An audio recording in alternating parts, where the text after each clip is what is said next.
আসসালামু আলাইকুম। নিউজ বাংলা সংবাদে স্বাগত জানাচ্ছি আমি আব্দুল্লাহ খান। প্রথমে এই সংবাদ শিরোনাম। বাংলাদেশে $29 মিলিয়ন কারা পেয়েছে জানালেন ট্রাম্প। রাষ্ট্রীয়ভাবে ব্যাংক লুটের ঘটনা ঘটেছে, গভর্নর। ফ্যাসিস্ট সরকার আমাকে ফাঁসির রায় দিয়েছিল, পিন্টু। এবারে বিস্তারিত। বাংলাদেশে বাংলাদেশে দেওয়া $29 মিলিয়ন অনুদান নিয়ে আবারও কথা বলেছেন মার্কিন প্রেসিডেন্ট ডোনাল্ড ট্রাম্প।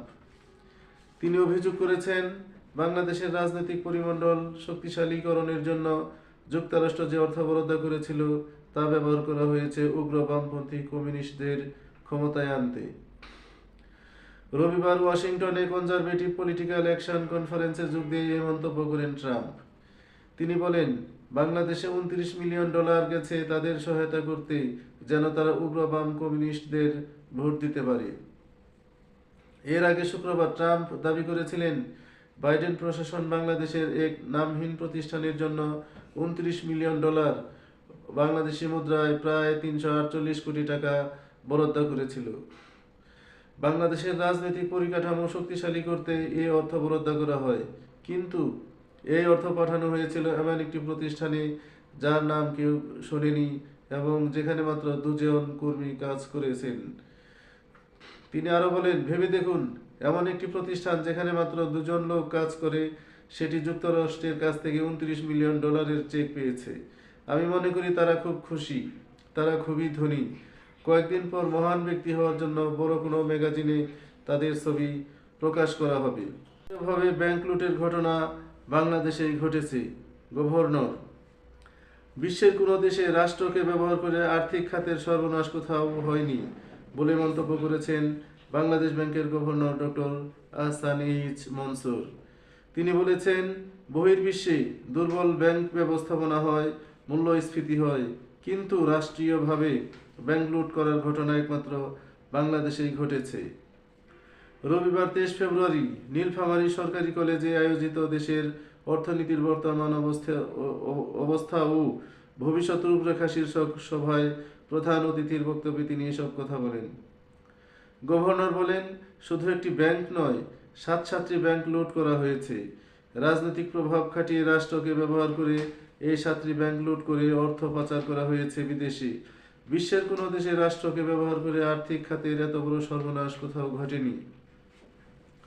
তিনি আরো বলেন, একটি পরিবারের হাতেই ছিল 7টি ব্যাংক ও আর্থিক প্রতিষ্ঠান, যেটা আইন বহির্ভূত। ইসলামী ব্যাংকের 80% উপর শেয়ার এস আলম গ্রুপ নামে একটি পরিবারের কাছে। কিভাবে তারা পেল? এটা পুরোপুরিভাবে রাষ্ট্রযন্ত্রের ব্যর্থতা, বাংলাদেশ ব্যাংকের ব্যর্থতা। রাষ্ট্রের সর্বোচ্চ পর্যায় থেকে তাদের সুরক্ষা দেওয়া হয়েছে। ব্যাংকগুলোর ঘুরে দাঁড়ানোর বিষয়ে গভর্নর বলেছেন, কিছু ব্যাংক ভালোভাবে ঘুরে দাঁড়াচ্ছে, এর মধ্যে ইসলামী ব্যাংক অন্যতম। ঘুরে দাঁড়িয়েছে কারণ ডিপোজিটররা কমিটেড টু দ্য ব্যাংক। তারা জানে ব্যাংকটা ভালো ছিল। এই আস্থা ব্যাংকিং খাতের জন্য গুরুত্বপূর্ণ। আমরা ব্যাংকিং খাতের জন্য আস্থাটা দিতে পারলে ঘুরে দাঁড়ানো সহজ। সরকার আমাকে ফাঁসির রায় দিয়েছিল, পিন্টু। বিএনপির ভাইস চেয়ারম্যান ও সাবেক উপমন্ত্রী আব্দুস সালাম পিন্টু বলেছেন, শেখ হাসিনা আমাকে ফাঁসির রায় দিয়েছিল। আমি তো কল্পনা করিনি আজ আপনাদের কাছে আসব। কোনোদিনও কল্পনা করিনি টাঙ্গাইলের মানুষের সঙ্গে আবার দেখা হবে।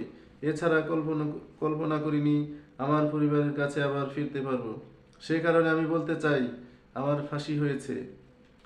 রবিবার 23 ফেব্রুয়ারি টাঙ্গাইল শহরের পৌর উদ্যানে নিজের সংবর্ধনা অনুষ্ঠানে তিনি এসব কথা বলেন। এ সময় কালক্ষেপণ না করে অন্তর্বর্তী সরকারকে দ্রুত নির্বাচন দিতে বলেন পিন্টু।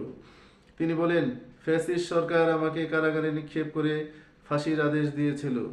আর নির্যাতনের কথা বললে সবাই শিউরে উঠবেন। আমাকে রিমান্ডে নিয়ে অমানবিক নির্যাতন করা হয়েছে। সেই নির্যাতনের কথা বলতে চাই না, তবু একদিনের কথা তুলে ধরতে চাই।